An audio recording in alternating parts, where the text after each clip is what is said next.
બીજી પણ ઉપલબ્ધ છે. હવે આ તમને થાય કે આ તાંડવ નૃત્યમાં આ જટા ધરાયનો શું અર્થ હતો? તાંડવ નૃત્યમાં આ જટાઓની થોડી ભૂમિકા હતી. તાંડવ નૃત્યની જેમ હાથમાં ઘૂમતા રહ્યા એવી રીતે ભગવાનની જટા પણ ઘૂમતી. મહીપાદાઘાતાત વ્રજતિ સહસા સંશય પદમ પદમ વિષ્ણુ બ્રાહ્મ્ય ભુજ પરિકર પુનઃ ગ્રહણ. ભગવાનના જેમ વ્યક્તિ સ્ટેજ પર નૃત્ય કરતી હોય ત્યારે ઘણીવાર એવું લાગે, એમાં ખાસ કરીને પુરુષો ડાન્સ કરતા હોય ત્યારે, માતાઓ બરાબર છે, પુરુષો ડાન્સ કરતા હોય ત્યારે એમ જ લાગે કે હાથ તૂટી જશે. આપણે આશ્રમની અંદર અમદાવાદમાં એકવાર તાંડવ નૃત્ય કર્યું, ત્રણ છોકરાઓ દર્પણ એકેડેમીમાં. અમને એવું લાગ્યું કે ખરેખર તૂટી, અમને ચિંતા થઈ કે આ તૂટશે તો એ લોકોને ઈજા થશે, એટલો અવાજ. ભગવાનનું નૃત્ય, ભગવાનના પગ આ પૃથ્વી પર છે અને પૃથ્વીના આઘાત મહીપાદા આઘાતા, એમ લાગતું કે પૃથ્વીના ટુકડા થઈ જશે ઠોકરો પર, તાલને. ભગવાન હાથને ગુમાવતા. તમે વિચાર કરો, આવી રીતે કલ્પના માત્રથી તમને ભગવાનનું વિરાટ શરીર અને તાંડવ નૃત્યને કારણે અંતરિક્ષની અંદર ભગવાનના હાથ, પરિઘ સદૃશ જે ભગવાનના હાથ હતા ઘૂમી રહ્યા હતા, એને કારણે અંતરિક્ષની અંદર આવા તારાઓ પેલા ખરી પડવા માંડ્યા. ભગવાનનું મસ્તક સ્વર્ગની અંદર અને ત્યાં જટાઓ. અને ભગવાન જયારે તાંડવ નૃત્ય કરતા હતા ત્યારે જેમ પેલું મોર જેમ એક નૃત્ય કરે ત્યારે એની જેમ પેલી કળાઓ, પેલા પીછા જેમ કેવા પથરાય ગોળાતા, એવી રીતે ભગવાનની આ જટાઓ ગોળાતા સ્વર્ગની પર આઘાત કરતી. મહીપાદાઘાતા વ્રજતી સહસા સંશય પરમ પદમ વિષ્ણુ બ્રાહ્મ્ય ભુજ પરિકર પુનઃ ગ્રહણ. સ્વર્ગમાં સર્વત્ર ભણમજી ભગવાનનું તાંડવ નૃત્ય જાણે કે ત્રણેય લોકનો નાશ કરનાર છે.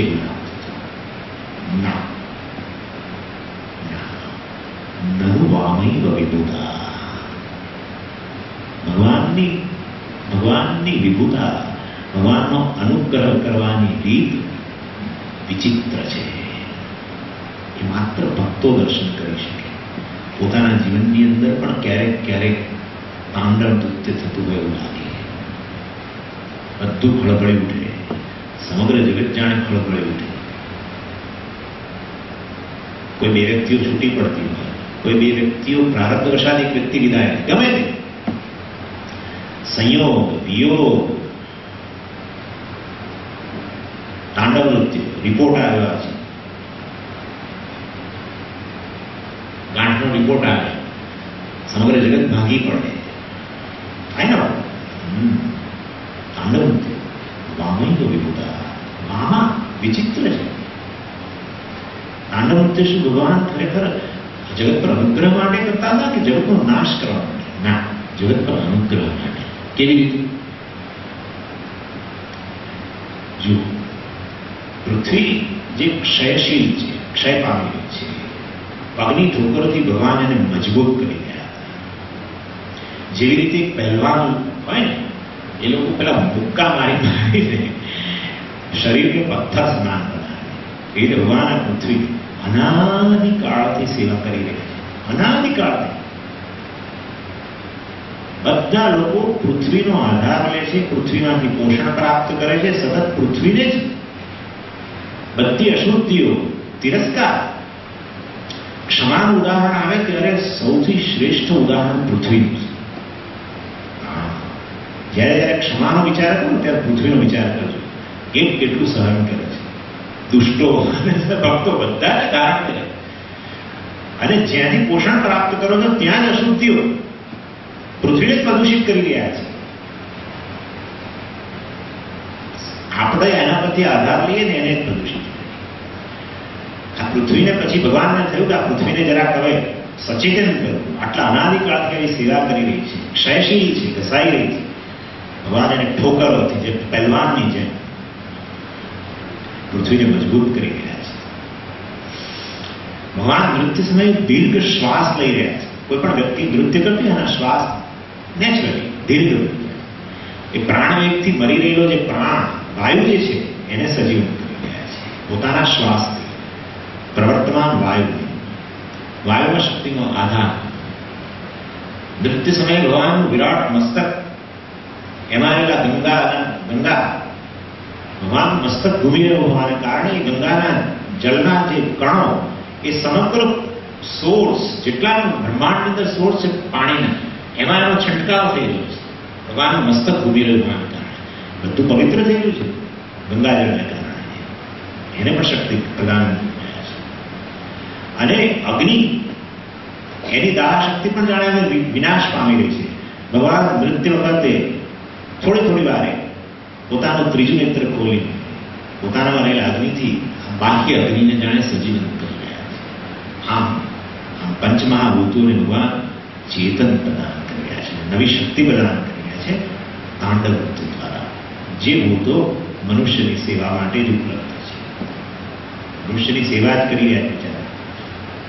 ફરી એકવાર તો એક પણ ભૂત અહીંથી વિદાય લે પૂરું થયું. વિદાય શું, ખાલી જવાની થોડીક કોશિશ. વિદાયનો તો પ્રશ્ન જ ઉભો નથી થતો. સતત સેવા થઈ રહી છે તાંડવ નૃત્ય દ્વારા. વાસ્તવમાં એ ભૌતિક ભૂત અને ભૌતિક જગત ઉપર સેવા થઈ રહી છે. અનુગ્રહ આવી એટલા માટે જીવનમાં જ્યારે પણ ક્યારેક તાંડવ જેવી પરિસ્થિતિ સર્જાય, જરૂર માનો કે ઈશ્વરનો કોઈક અનુગ્રહ છે. આવું વિચારો એ પ્રકારનું એ ભક્તનું લક્ષણ છે. અને પછી સ્વર્ગથી ભગવાન આ જટા ધરાય માટે અર્થ કર્યો. બીજું, જટા કેમ ભગવાને ધારણ કરી? સ્વર્ગથી ઉતરતી આકાશ ગંગાને ધારણ કરી. જટા માટે ભગવાને જટા જોઈ, કારણ કે સ્વર્ગથી જે પ્રવાહ પડે પૃથ્વીને તોડી નાખે માટે ભગવાને એને પહેલા પોતાની જટામાં ધારણ કરી. એમાંથી જ્ઞાનનો પ્રવાહ, જે ગંગાનો પ્રવાહ કરોડો લોકોને પવિત્ર કરે. આનો અર્થ છે પિનાક હસ્તા. સ્વામીજી પિનાક અજગવમ ધનું. પિનાક બસ પતી જવાનું. પિનાકનો અર્થ કર્યો કોષની અંદર અજગવમ. અજગવમ, અજય એટલે વિષ્ણુ. કેમ કે છે? કારણ કે એને મહાભારતની અંદર ભગવાનનું વર્ણન એવી રીતે છે. આમ તો બ્રહ્મા વિષ્ણુ એ બધા અજ જ કહેવાય, જન્મેલા નથી. પરંતુ અહીંયા વિષ્ણુને રૂઢિ અર્થમાં અજ કહેવાય. અને ક પ્રજાપતિ ઉદ્દિષ્ટ ગોવાયુ ઇતિ શબ્દિત. કનો અર્થ છે બ્રહ્મા. આમ બ્રહ્મા અને વિષ્ણુ. પિનાકનો અર્થ કર્યો અજગર. અજય એટલે વિષ્ણુ અને ક એટલે બ્રહ્મા. બંનેને હસ્તાય પોતે ધારણ કર્યા. સત્ય છે.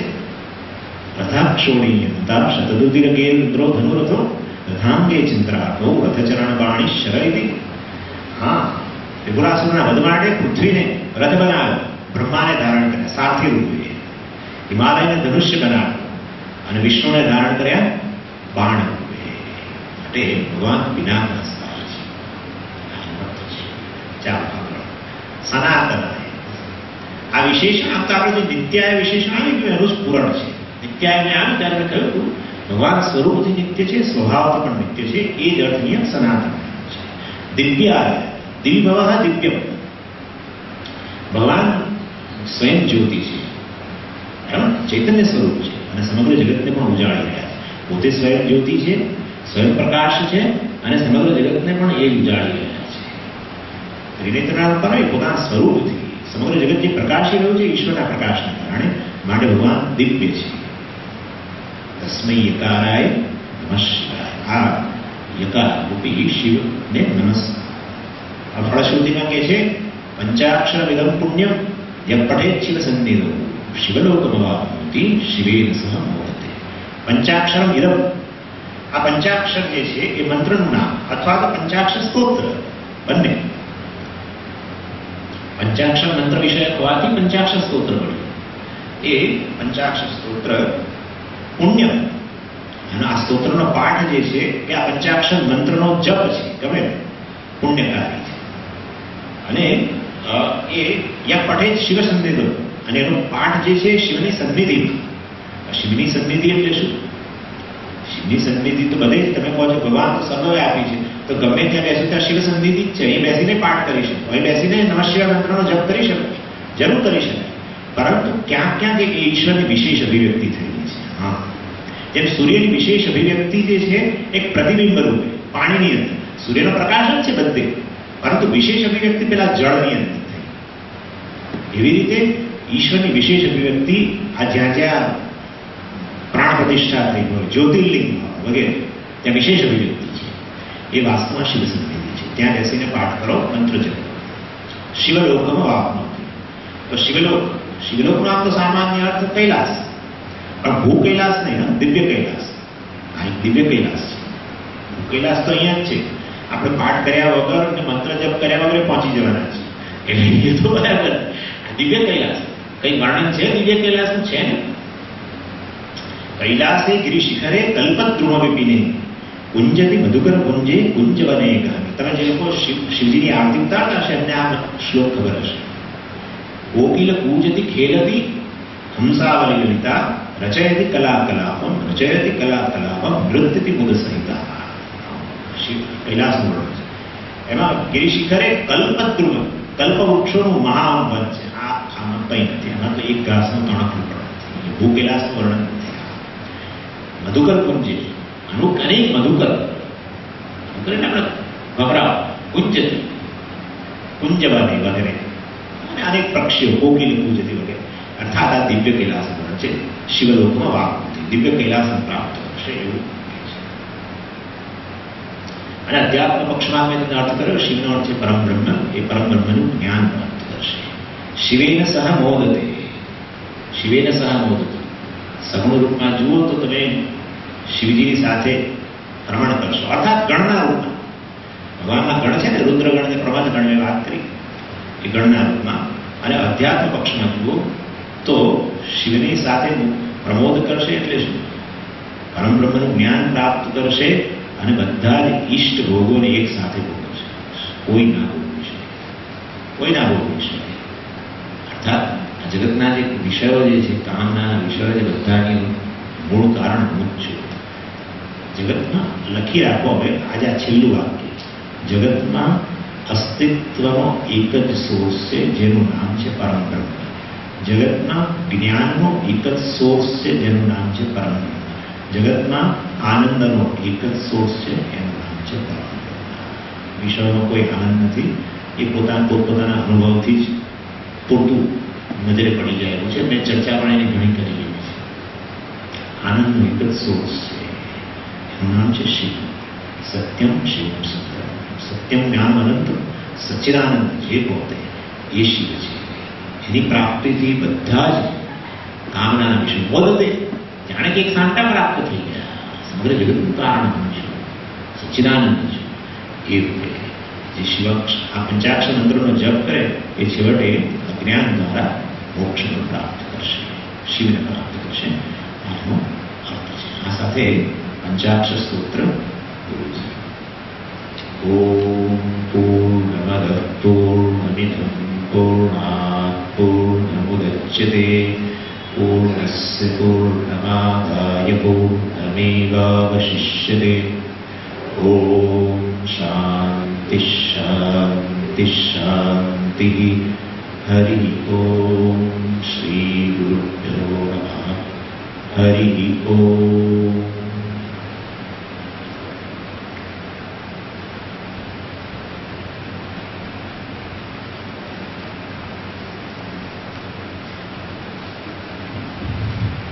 હરિઓમ. આજે એકચ્યુઅલી સ્વામીજીની જન્મનો દિવસ છે 12/6/61. કોઇન્સિડેન્ટલી આપણે બધા એના ભાગીદાર છીએ અને આપણે બધા ભગવાનને પ્રાર્થના કરીએ કે એમને સુંદર આયુષ્ય અને ઉત્તર આધ્યાત્મિક પ્રગતિમાં મદદ મળતી રહે અને આપણને બધો લાભ મળતો રહે એવી આપણે બધા ભગવાનને પ્રાર્થના કરીશું. અને સ્વામીજી પાસેથી બધા જે લોકો આવ્યા છે એ પ્રસાદી રૂપે જે આપે તે બધા ગ્રહણ કરીને પછી જશો. હરિઓમ.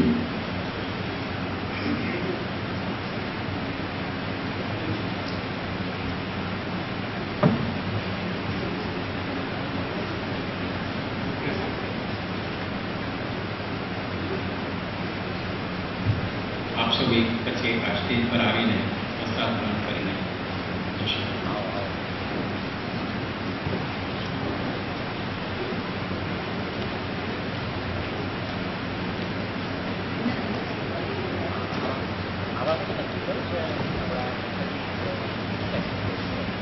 બીજી એક ખાસ વિનંતી કે જે લોકો અહીંયા પાર્ટિસિપેટ કરે છે, અહીંયા આવે છે, એ લોકો એમના પોતાના થોડા કોન્ટેક્ટ ડિટેલ્સ બહાર જરા લખાવી દે, જેથી કરીને હવે પછી ભવિષ્યમાં ક્યારે પણ બરોડામાં પ્રોગ્રામ હોય તો આપણને એ બધાને જણાવવાની સુવિધા રહે. હરિઓમ. તમે લોકોને કારણે જે કંઈ હતો એ શેર કરી ગઈકાલે સ્વામીજીનો ફોન હતો જ અમેરિકાથી. એને કહું કે આપણે એનાઉન્સ કરી નેક્સ્ટ ટાઈમ ઓડિયન્સ પણ એ નવેમ્બરમાં આવશે.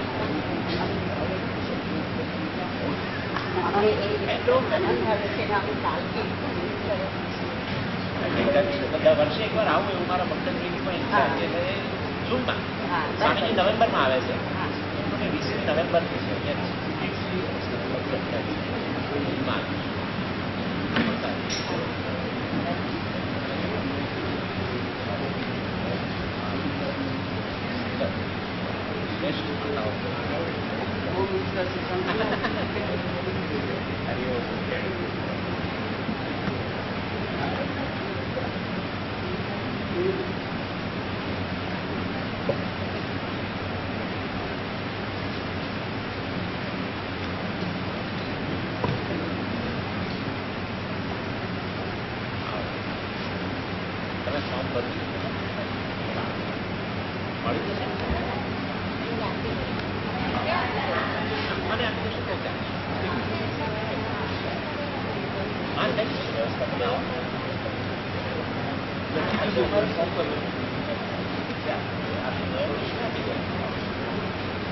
બધા જે બીજા લોકો પણ છે તમે લોકો બધા નક્કી કરી જે રહેતા હોય તમે નક્કી કરી ચલો આપણે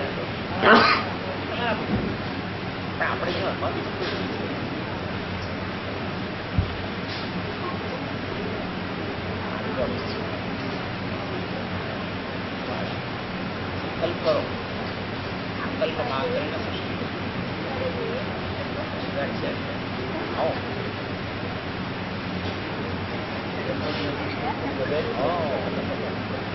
આવજો તમે પણ જ્યારે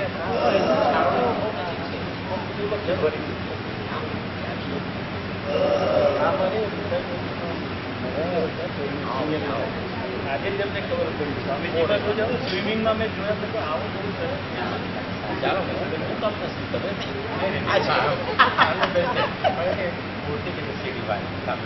હા મારી બનશે તો ખરી થોડી ઘણી જરૂર છે. સિદ્ધાર્થનાથ મહારાજમાં આવો છો તમે?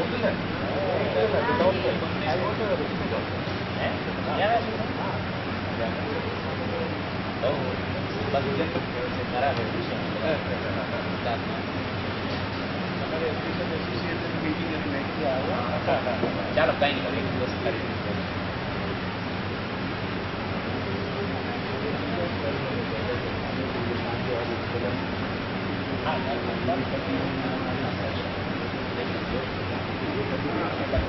That's only your link actually.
ગાડી જવાનું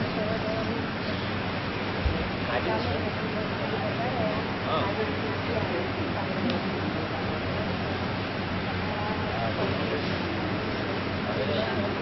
કેલેન્ડરમાં સાંજે આવશે અહીંયા જ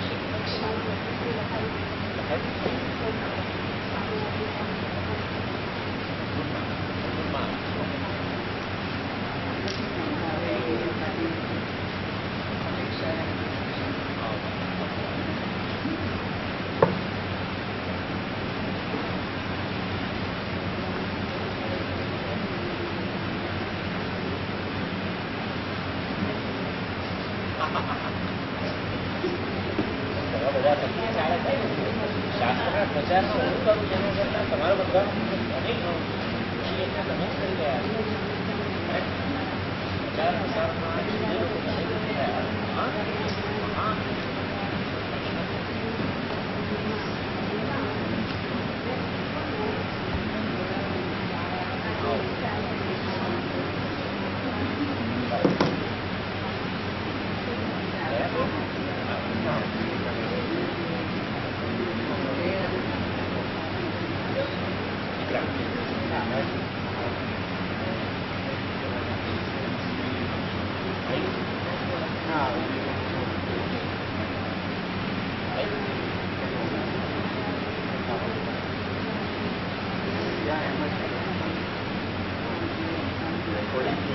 recording